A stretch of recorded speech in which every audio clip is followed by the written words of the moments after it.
Y como siempre, comentarles que son todos bienvenidos a estos conversatorios, los conversatorios preparados por nuestra unidad, en este caso mi unidad, la unidad de servicios alimentarios. Comentarles para aquellas personas que se están conectando por primera vez a estos conversatorios que mi nombre es Viviana Carrasco, soy nutricionista y actualmente soy la jefa de la unidad de servicios alimentarios, perteneciente a la Vicerrectoría del Apoyo del Estudiante, tal cual lo podemos ver a través de la diapositiva. Y comentarles que el día de hoy vamos a hablar sobre la diabetes, ya que la diabetes mellitus es una enfermedad muy prevalente, porque aproximadamente el 8,8% de la población a nivel mundial la padece, ¿ya? Esta enfermedad se ha considerado como uno de los problemas, principales problemas de salud, en este caso del siglo XXI, y se considera una epidemia mundial. De este modo, a través de este conversatorio vamos a poder identificar cuáles son los tipos de diabetes que existen y cuál es el manejo, en este caso dietoterapéutico, para aquellos pacientes que padecen esta patología.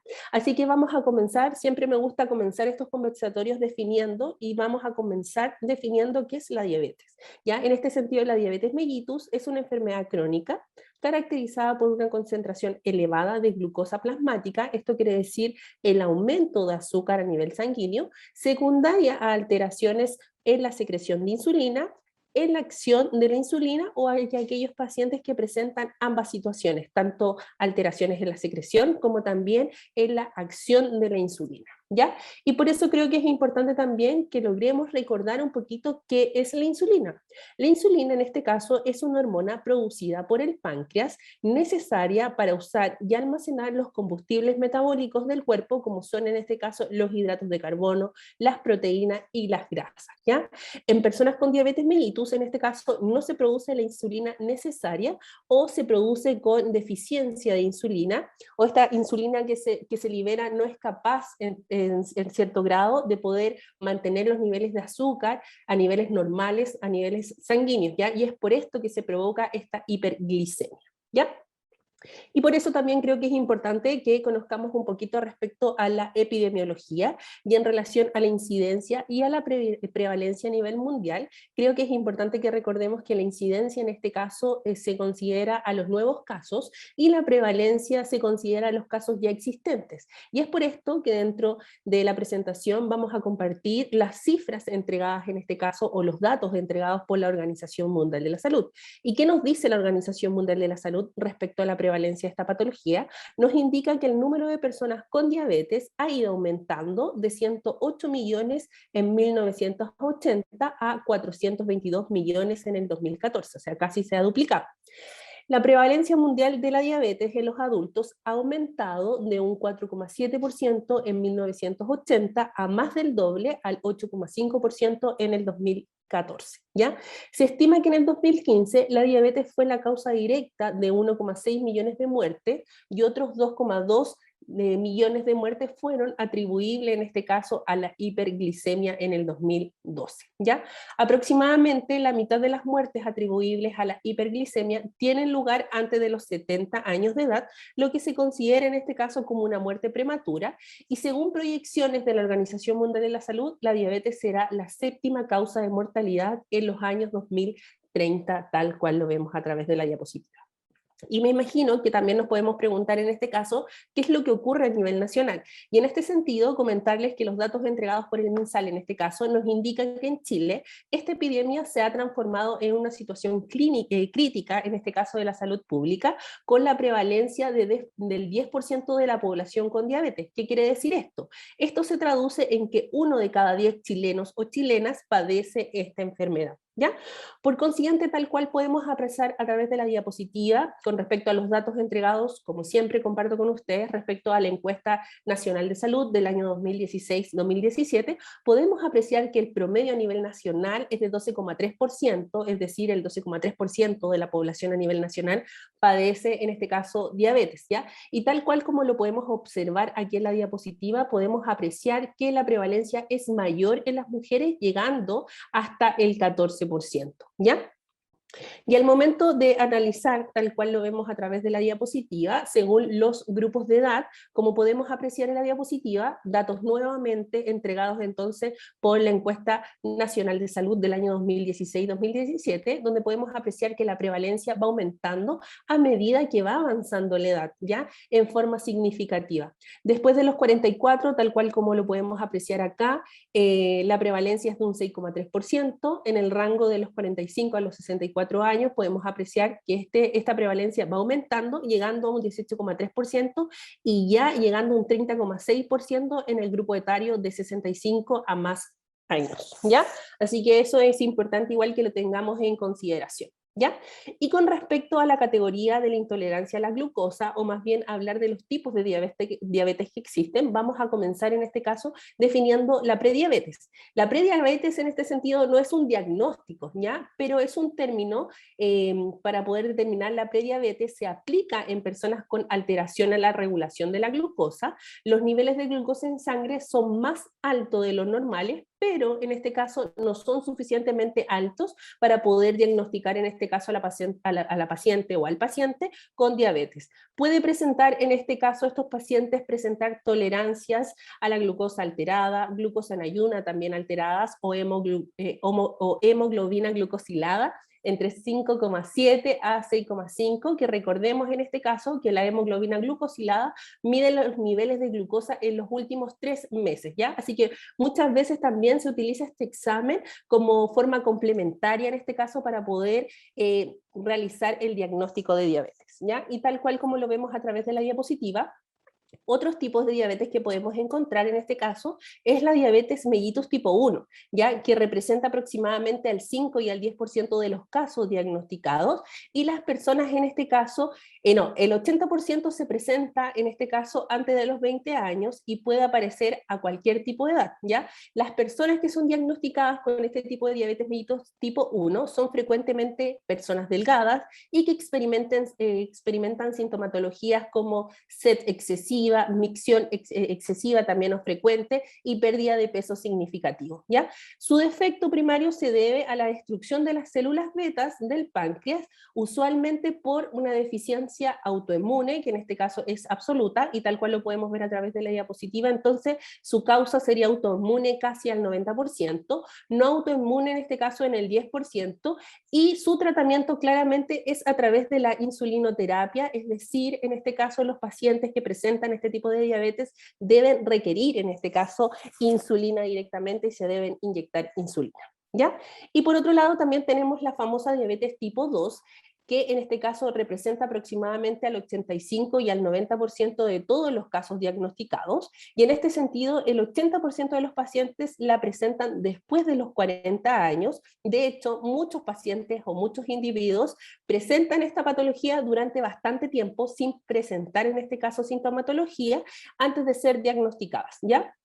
Se caracteriza en este caso porque el cuerpo se resiste a los efectos de la insulina, sobre todo cuando está asociado a este factor de sobrepeso y obesidad, o más bien también ocurre cuando se produce la capacidad insuficiente de la insulina para poder mantener los niveles de azúcar normales dentro de los niveles de azúcar normales en sangre, ¿ya? Su tratamiento corresponde en este caso a dieta, más ejercicios, más el consumo de hipoglicemiantes, en este caso dependiendo de la prescripción, en este caso y la indicación médica del médico de cabecera en este caso, pero en este sentido es importante también reconocer que la diabetes mellitus tipo 2 es progresiva y puede llegar en algunos casos a utilizarse insulina, en este caso siendo insulinos requirentes, ¿ya? Y esto ocurre específicamente en aquellos pacientes que no logran llevar en este sentido un adecuado control metabólico, y es por eso que es necesario comenzar este tratamiento con insulina, ¿ya? Pero eso va a depender de la evaluación de cada paciente y según lo indique en este caso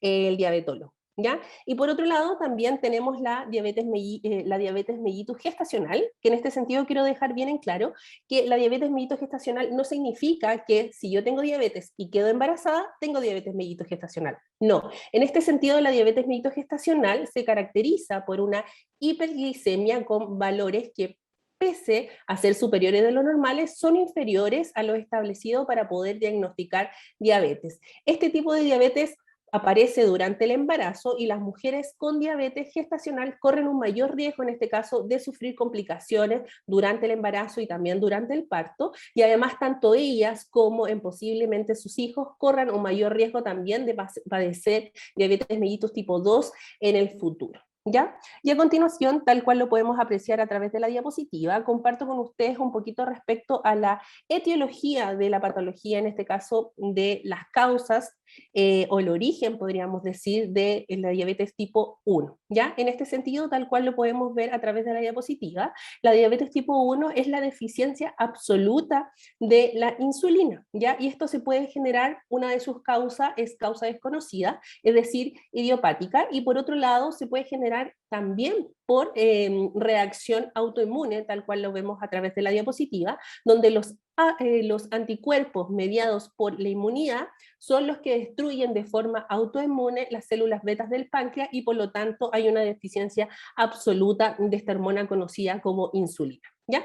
¿Y cuáles son los síntomas que padecen estos pacientes? Llegan a padecer síntomas como hiperglicemia, es decir, el azúcar elevada a nivel sanguíneo, sed excesiva, micción frecuente, pérdida de pesos significativos y trastornos también electrolitos, ¿ya? Y complicaciones también que pueden llegar a padecer. En este caso, los pacientes que presentan diabetes tipo 1 pueden presentar, en este caso, complicaciones como son la cetoacidosis, que es una complicación muy grave en los pacientes diabéticos, que ocurre cuando, cuando su organismo, en este caso, produce niveles elevados de ácidos presentes en la sangre, denominados cuerpos cetónicos, ¿ya? Por otro lado, también otra de las complicaciones que podemos ver a través de la diapositiva, en este caso, son las enfermedades macrovasculares, como son, en este caso, enfermedades cardiovasculares de los vasos sanguíneos mucho más grandes calibre en este sentido, como las enfermedades también microvasculares con el afecto directamente a vasos sanguíneos mucho más pequeños. Por otro lado, también otra de las complicaciones que pueden padecer estos pacientes con diabetes tipo 1, en este caso, son la neuropatía, que es el daño de los nervios cerebrales, conocidos como infarto cerebral en este caso, o accidente cerebrovascular. ¿Ya? Y por otro lado, comparto con ustedes la etiología o las causas en este sentido de la diabetes mellitus tipo 2, y tal cual como podemos apreciar en la diapositiva, la diabetes tipo 2 se define como una resistencia a la insulina o la deficiencia de la insulina. Es decir, nuestro organismo secreta una cantidad de insulina, pero esta insulina no es capaz de poder mantener los niveles de azúcar de forma normal. ¿Y por qué se produce esto? Por algunos factores en este sentido son factores genéticos, esto relacionado, por ejemplo, a la historia familiar de primer grado de diabetes. Por ejemplo, mi mamá presentó diabetes y en este caso a lo mejor voy a tener una mayor prevalencia a padecer diabetes tipo 2, y también hay otros factores de riesgo que son causantes también, tal cual lo podemos ver a través de la diapositiva, de la generación de esta diabetes tipo 2. ¿Cuáles son estos factores de riesgo? Bueno, es la obesidad, es la edad avanzada, la existencia de prediabetes, como ya lo vimos y definimos al inicio de esta presentación, o antecedentes de diabetes gestacional. También otro de los factores de riesgos asociados directamente a esta diabetes mellitus tipo 2 es la ingesta excesiva de calorías e inactividad física. Otros causantes son, por ejemplo, la hipertensión, las dislipidemias, que recordemos en este caso que es el aumento de colesterol en sangre. La obesidad central también es otro de los factores que pueden tener relación y causa directa con la generación de esta diabetes tipo 2. Recordemos también que la obesidad central muchas veces está ligada directamente con el síndrome metabólico, que es un concepto que ya hemos definido muchísimas veces. Y por otro lado también otro de las causas que se relacionan directamente a la generación o por qué se produce en este caso la diabetes tipo 2 es el aumento de la liberación de la glucosa por parte del hígado, proceso conocido como gluconeogenia, en este caso que provoca hiperglicemia, sobre todo en ayuno. ¿Ya? ¿Y cuáles son los síntomas que experimentan estos pacientes? Experimentan síntomas como hiperglicemia, es decir, el aumento de glucosa a nivel sanguíneo, sed excesiva, fatiga y micción frecuente, tal cual lo podemos ver a través de la diapositiva. Y con respecto a los criterios diagnósticos, en este caso, tal cual lo podemos ver a través de la diapositiva, en este sentido, el diagnóstico se puede realizar de 3 formas, tal cual lo indica en este caso la guía clínica de diabetes del MinSal, donde podemos ver que el diagnóstico de diabetes se presenta, por ejemplo, si la persona presenta síntomas de diabetes, que son la polidipsia, que es la sed excesiva, la poliuria, que es la micción también excesiva, o sea, muchas veces y muchas frecuencias de ir a orinar, y la pérdida de peso o el bajo peso también es otro de los sintomatologías clásicas asociadas en esta diabetes, más una determinación de glicemia al azar mayor o igual en este caso a 200 miligramos por decilitro de glucosa en cualquier momento del día. En este caso, si presento los síntomas, más me realizo un test, en este caso de glicemia, y presento los niveles mayores a 200, se confirma automáticamente entonces el diagnóstico de diabetes. Por otro lado, también otra forma de poder diagnosticar en este caso la diabetes, según lo que nos indica la guía clínica del MinSal, nos dice que son glicemias en ayuno mayor o igual a 126 miligramos por decilitro, al menos en 2 exámenes de distintos días, ¿ya? Por otro lado, también otra de las formas de confirmación diagnóstica, en este caso, según lo que nos indica la guía clínica del MinSal, son glicemias mayores o iguales a 200 miligramos por decilitro a las 2 horas de sobrecarga oral, en este caso de 75 gramos de glucosa, según lo establecido en las normas de la Organización Mundial de la Salud, ¿ya? Y por otro lado también otro de los exámenes, como les comentaba, que se utiliza mucho para confirmar y para apoyar en este caso el diagnóstico, es la hemoglobina glucosilada, en este caso que en los pacientes diabéticos suele estar mayor a 6,5%, ¿ya? Y con respecto a la dietoterapia, en este sentido quiero dejar bien en claro que la alimentación bien planificada y también bien establecida según los requerimientos de cada persona es uno de los pilares fundamentales para el tratamiento de un paciente diabético, ¿ya? Sin la alimentación y sin un plan alimentario en este sentido, es muy difícil llegar a controlar este control metabólico, a pesar de que se puedan utilizar en algunos casos algunos medicamentos hipoglicemiantes. Así que en este sentido es importante tener claro que la alimentación en un paciente diabético constituye a uno de los pilares fundamentales para el control de esta enfermedad, una dieta saludable complementada en este caso con el tratamiento farmacológico que en este caso el médico requiera, y los hábitos adecuados como el abandono del tabaco o la inclusión en este caso de la actividad física nos ayuda a controlar las glicemias en sangre y prevenir o ralentizar la evolución de las complicaciones asociadas también a la diabetes, ¿ya? Y tal cual como vemos a través de la diapositiva, creo que es importante también que conozcamos este concepto y poder conocer bien qué es la definición de las calorías, ¿ya? Las calorías es la medida de energía que producen los alimentos y que se gasta en cualquier actividad que nuestro organismo requiera, ¿ya? La cantidad de calorías en este sentido de un plan de alimentación debe cubrir perfectamente las necesidades energéticas que necesita un paciente diabético en las distintas etapas de su vida. Y tal cual como vemos a través de la diapositiva, en este caso comparto con ustedes la pirámide de alimentación, en este caso para un paciente diabético, donde podemos apreciar que la base de esta pirámide son los cereales que contienen hidrato de carbono, pero ojo, en este caso la recomendación son los cereales integrales, ¿ya? Por lo tanto, el índice glicémico de estos cereales integrales es mucho más bajo.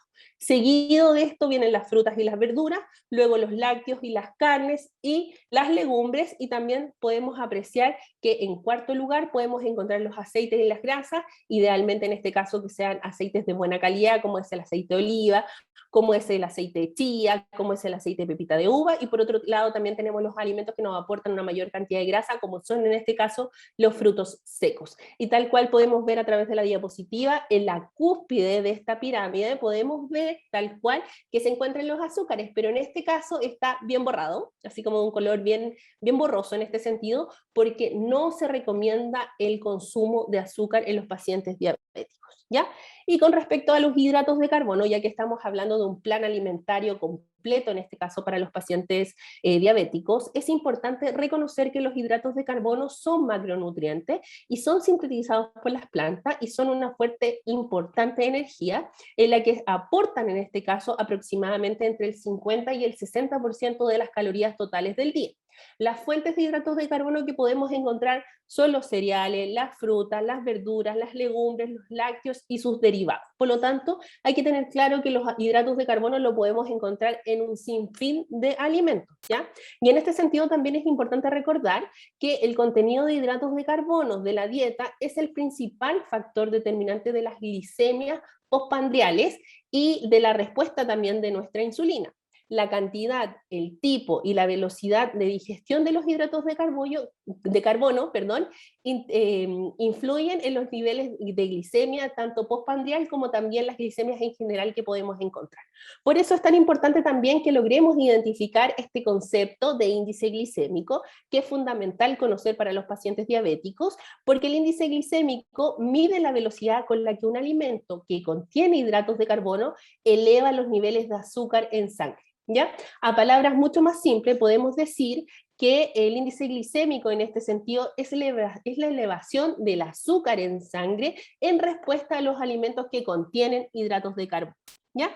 Y tal cual como lo podemos ver a través de la diapositiva, en este caso comparto con ustedes estas tablas que son fundamentales en este sentido, que los pacientes diabéticos las conozcan, porque a través de estas tablas, que la podemos encontrar en internet, pero yo en este caso les recomiendo las listas de la Fundación de Diabetes, que se las voy a compartir al final de la presentación en este caso, creo que son las listas más completas que podemos encontrar en el mercado, y de esta forma nos va a permitir ayudar a seleccionar los alimentos con menor índice glicémico, tal cual lo podemos ver a través de la diapositiva. Se clasifican por grupos de alimentos, y en este sentido los que están clasificados en color rojo, quiere decir en este caso que tienen un índice glicémico alto, por lo tanto van a elevar de forma exponencial o mucho mayor en este caso mi azúcar a nivel sanguíneo. Por lo tanto, los pacientes diabéticos deben evitar los alimentos que en estas listas, por ejemplo, están de color rojo, porque eso significa que el índice glicémico es alto y va desde 70 a 100, ¿ya? Por otro lado también, tal cual lo podemos ver en la lista,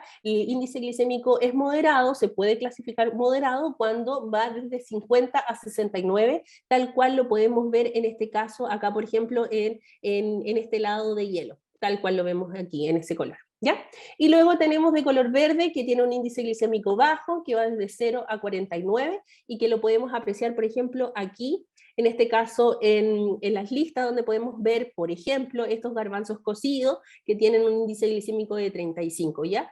¿Por qué es tan bajo? Porque los garbanzos y las legumbres en general también vienen asociados a una gran cantidad de fibra, por lo tanto la fibra, vamos a ver más adelante, que es uno de los conceptos que ayuda a disminuir, en este caso, los niveles de azúcar a nivel sanguíneo.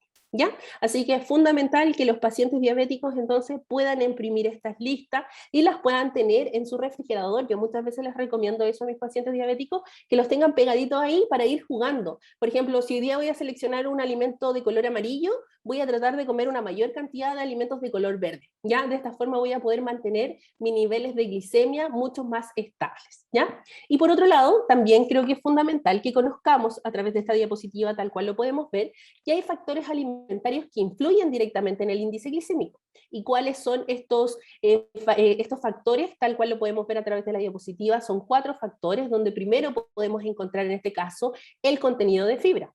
La fibra, en este caso, ralentiza el proceso digestivo y por lo tanto amortigua la entrada de azúcar en sangre. Por eso, el índice glicémico del pan integral es mucho más bajo, por ejemplo, que el índice glicémico del pan blanco, o el índice glicémico del arroz integral es mucho más bajo que el índice glicémico del arroz tradicional, el arroz blanco, ¿ya? Por eso siempre se recomienda en este caso los cereales integrales en los pacientes diabéticos, porque de esta forma vamos a estar consumiendo alimentos que tengan un bajo índice glicémico y por lo tanto las glicemias se van a mantener estables y constantes durante el tiempo. ¿Ya?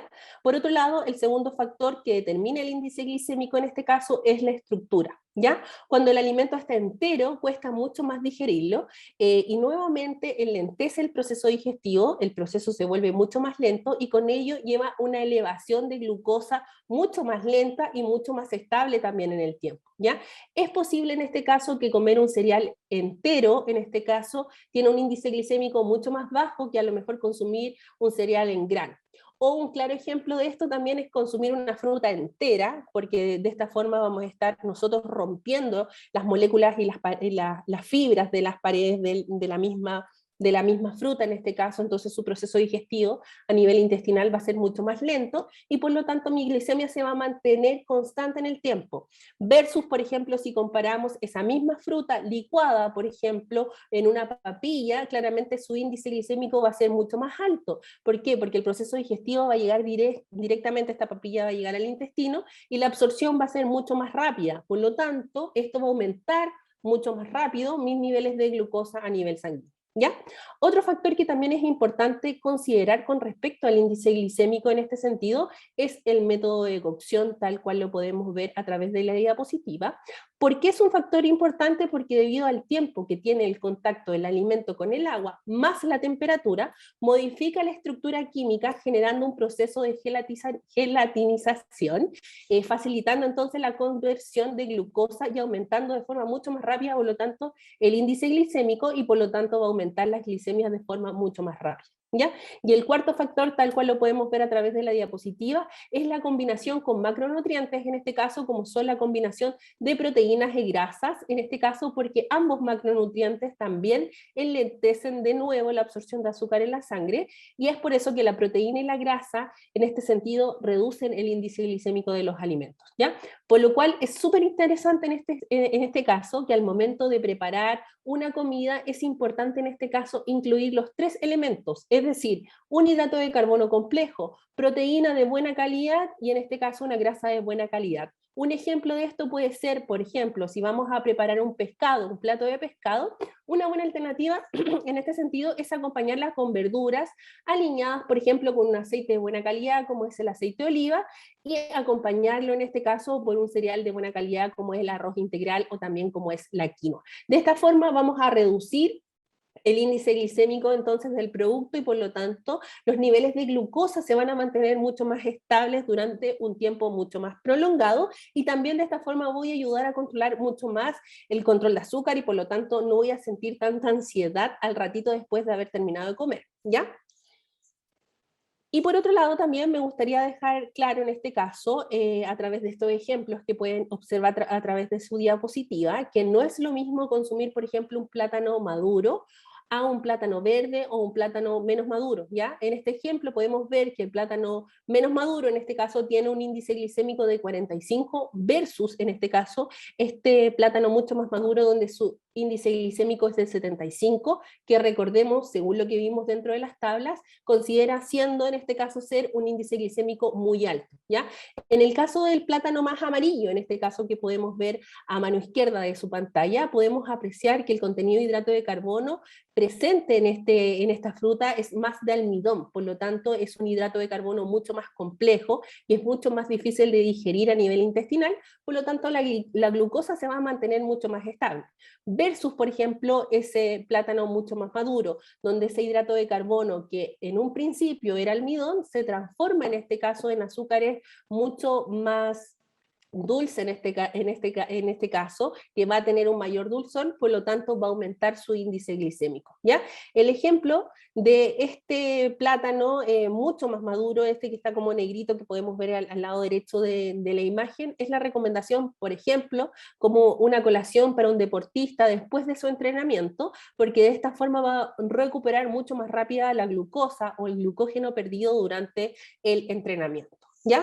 Por otro lado, también, tal cual lo podemos apreciar a través de la diapositiva, claramente no va a ser lo mismo el tiempo de cocción, porque no es lo mismo, por ejemplo, estos fideos cocinados a 8 minutos, al dente en este caso, porque su índice glicémico es de 45, versus en este caso estos fideos que podemos ver a través de la diapositiva de una cocción mucho más prolongada, en este caso de 15 minutos, donde aumentamos literalmente su índice glicémico llegando a 65. Entonces recordemos en este caso que a mayor temperatura, mayor grado de gelatinización y por lo tanto hay un mayor aumento en este caso de índice glicémico. Quise decir que a mayor temperatura y a mayor tiempo también hay un mayor grado de gelatinización y por lo tanto hay un mayor grado en este caso de índice glicémico.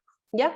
Y claramente a través, como podemos ver a través de la diapositiva, claramente que no va a ser lo mismo consumir la fruta entera, que en este caso es una naranja, donde podemos apreciar que su índice glicémico es 30, versus el índice glicémico de un jugo de naranja, que es un índice glicémico súper alto, porque como ya lo vimos dentro de la clasificación, clasificaría en los alimentos de color rojo, ¿ya? Por lo tanto, el aumento de azúcar a nivel sanguíneo va a ser mucho más alto si yo me tomo ese jugo de naranja en vez de comerme, por ejemplo, la naranja entera. ¿Ya? Este es un concepto que los pacientes diabéticos lo tienen que tener como bien en conocimiento para poder comenzar a jugar entonces idealmente con estos alimentos de índice glicémico moderado y también de bajo índice glicémico para poder controlar de mejor forma su metabolismo. ¿Ya? Y por otro lado, las recomendaciones de la ingesta de lípidos, en este caso de grasa, la recomendación es el 30% del valor calórico total al día, idealmente que el 10% sea inferior al aporte de grasas saturadas y menor a 200 miligramos de colesterol por el día. ¿Ya?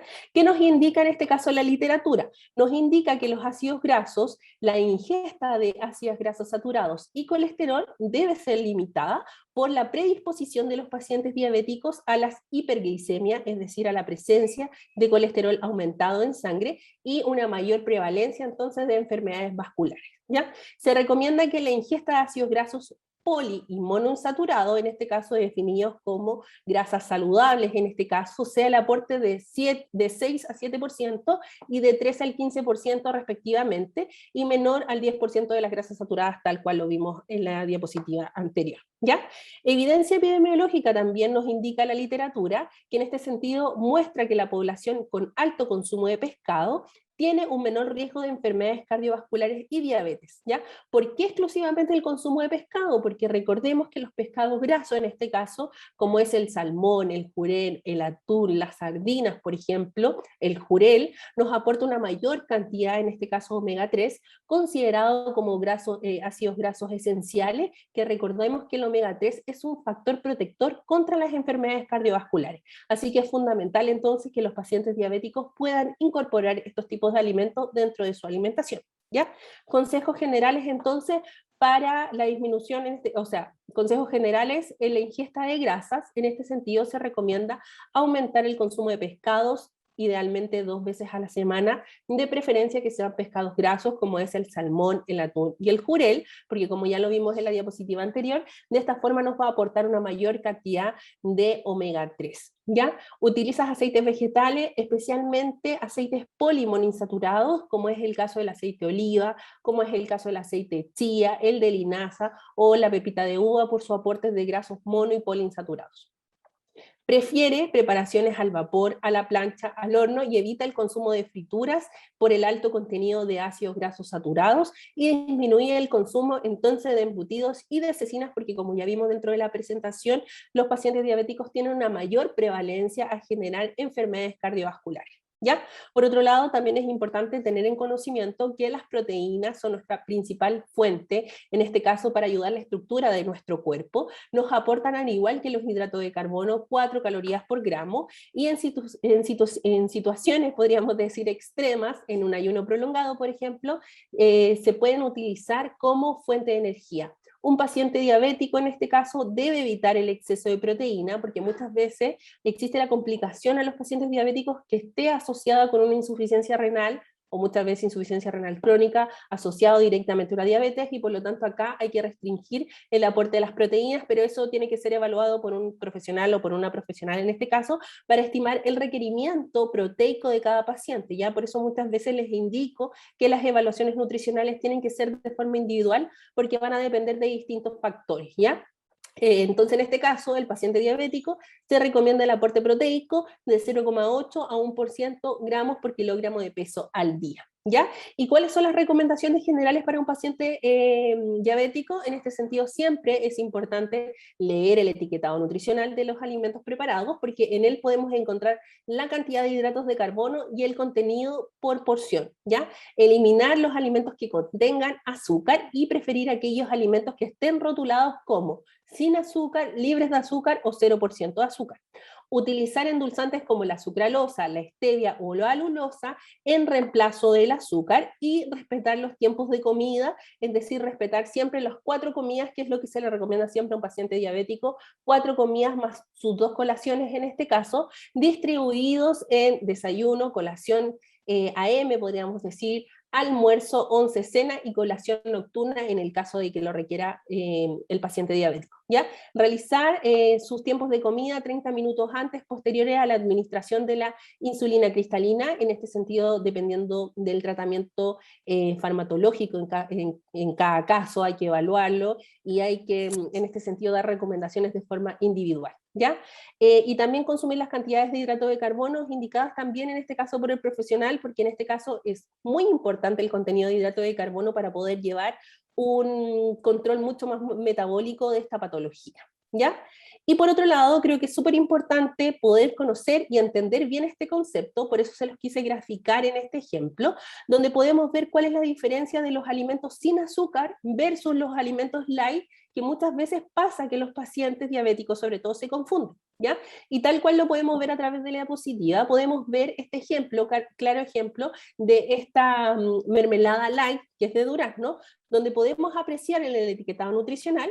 Nos vamos al etiquetado nutricional, vemos que la porción es una cucharadita y luego de eso nos preocupamos directamente del aporte de hidrato de carbono, porque es aquí donde vamos a encontrar la descripción de los azúcares totales. Y tal cual como lo vemos en la diapositiva, este alimento contiene por porción 1,5 gramos de hidratos de carbono, considerados en este caso como azúcares totales, ¿ya? Y otro de los indicadores que nos debemos preocupar sí o sí, sobre todo si es que tengo resistencia a la insulina, o si presento en este caso diabetes mellitus, es fundamental también siempre estar leyendo el listado de ingredientes, ¿ya? Porque tal cual lo podemos ver a través de la diapositiva, recordar en este sentido que los ingredientes siempre están enumerados de la mayor cantidad a la menor cantidad. Y tal cual como lo podemos ver aquí, podemos apreciar que la mayor cantidad de este producto es agua, chuta, se me fue el mouse, ahí, es agua, durazno y azúcar. ¿Ven? Independiente que diga que el producto es light, no significa que es libre de azúcar, ¿ya? Pero acá les muestro a través de este ejemplo, para que podamos apreciar esta comparación, de esta mermelada donde dice 0% azúcar, donde podemos apreciar en este caso que el aporte de los azúcares totales, tal cual lo podemos ver a través de la diapositiva, es de 1,1, ¿ya?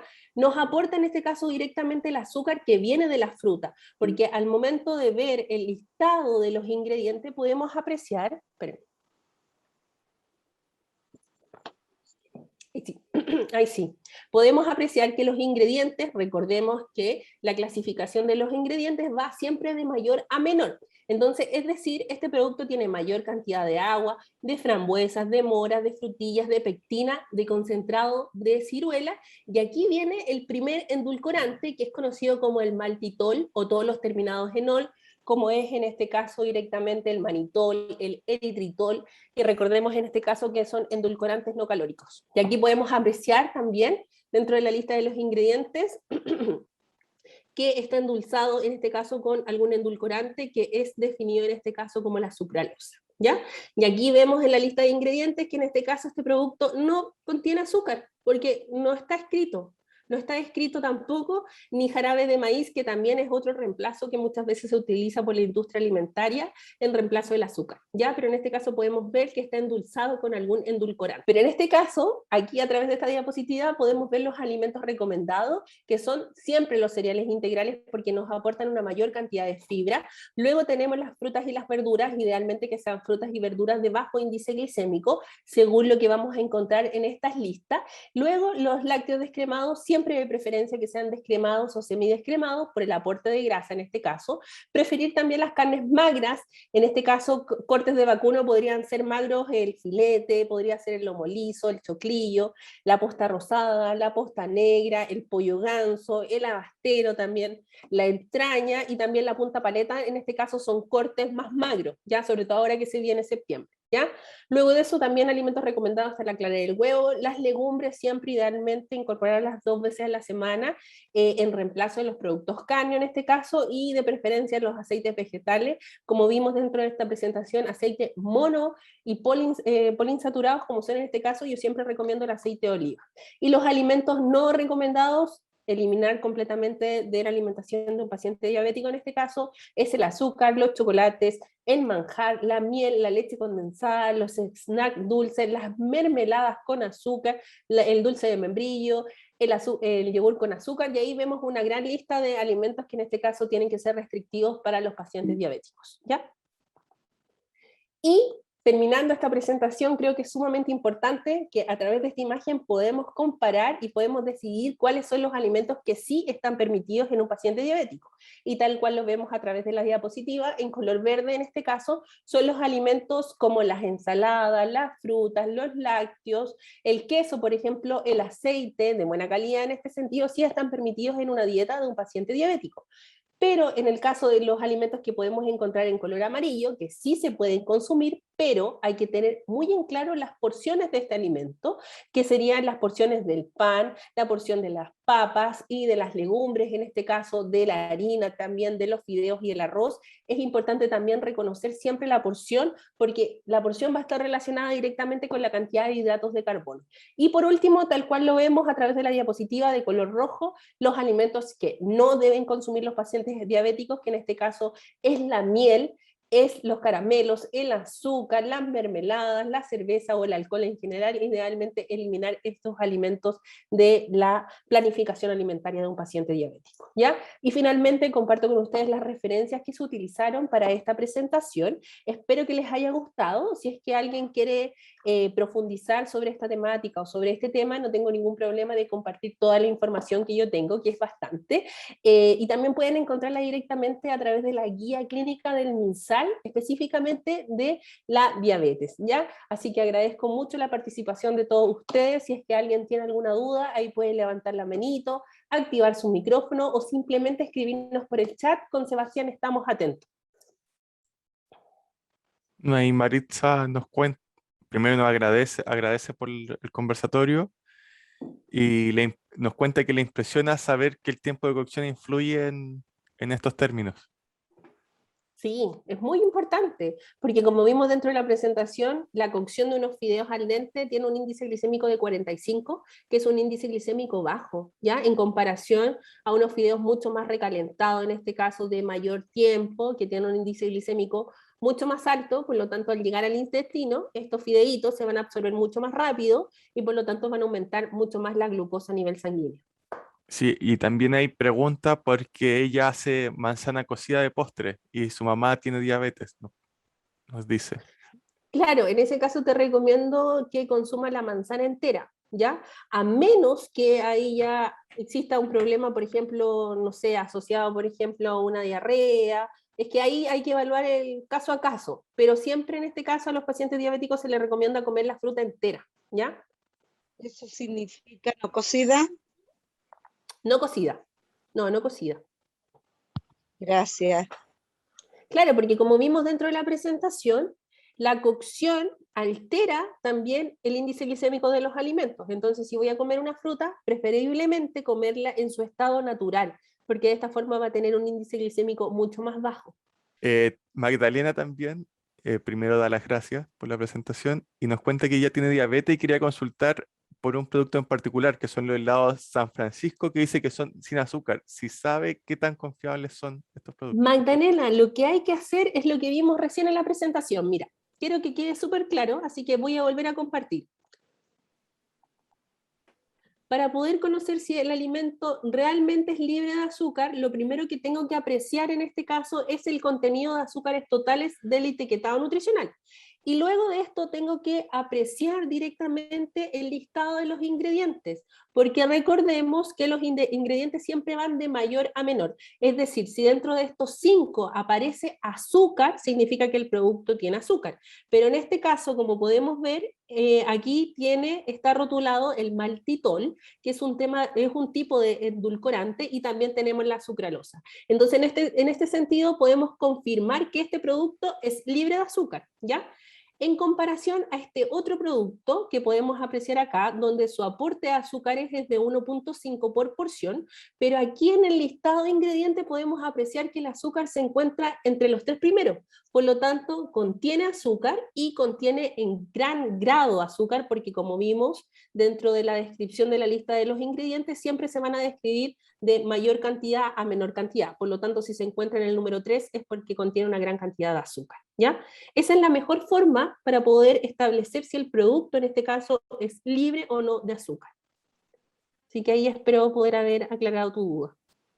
Magdalena, y no solamente en este caso con los helados sin azúcar de San Francisco, se pueden hacer con todos los productos que podemos encontrar en el supermercado o en el mercado en general. Es fundamental siempre estar leyendo los etiquetados nutricionales y siempre la lista de los ingredientes. Sí, muchas veces pasa, sí, ahí Maritza nos dice que muchas veces se confunde el concepto de light o diet, también pasa mucho que se confunde con el tema del 0%. Ya también hay que tener ojo, porque muchas veces un producto, por ejemplo, una leche cultivada, puede decir 0%, pero vamos a decir automáticamente, no tiene azúcar, pero no. Después vamos al rótulo y podemos ver que es 0% colesterol, por ejemplo. Así que siempre es fundamental estar leyendo el etiquetado nutricional. Y también las invito a Maritza y a ti, Magdalena, a que revisen nuestros conversatorios que están publicados a través del canal de YouTube de la BRAE, donde pueden encontrar, por ejemplo, el conversatorio de etiquetado nutricional, donde ahí sí hacemos varias comparaciones y los vamos ahí resolviendo las dudas dentro del mismo conversatorio. Y aprovechando esta instancia, creo que igual es importante que compartamos, Sebastián, el tema de la guía de porciones, que la compartimos en la página de la BRAE, que también es un instrumento fundamental, sobre todo para los pacientes diabéticos, porque de esta forma van a ver cuánta es la cantidad que deben consumir del alimento y cuántos hidratos de carbono contiene. Aquí está la página de la unidad de Administración de Servicios Alimentarios de la BRAE. Todo esto alojado en la página de la BRAE. Y al fondo hay distinto material que Viviana nos ha compartido. Por ejemplo, aquí el de porción alimentaria. Y también está el de etiquetado, que era lo que estábamos hablando recién, pero el de porciones alimentarias en un paciente diabético es fundamental conocerlas en realidad, porque bueno, ahí vamos a ver, se evita donde podemos ver, por ejemplo, que las porciones, en este caso, de cereales, papas, legumbres frescas, en este caso, equivalen, por ejemplo, la marraqueta a media marraqueta, y esa media marraqueta nos va a aportar, en este caso, 30 gramos de hidrato de carbono, ¿ya? Y así sucesivamente, aquí van a poder encontrar a través de esta guía, en este caso, las porciones de todos los alimentos que podemos encontrar en el mercado. ¿Ya? También el choclo, las habas, las arvejas, que muchas veces también se tiene duda con esos productos de cuánto es la porción, sobre todo en un paciente diabético, al igual que la beterraga. Aquí podemos apreciar en este caso cuál es la porción recomendada para un paciente diabético. Así que los invito a descargar esa guía, está súper interesante, es harto trabajo detrás de ella, pero es una guía claramente que nos puede guiar de cómo nos podemos alimentar, así que es una muy buena opción.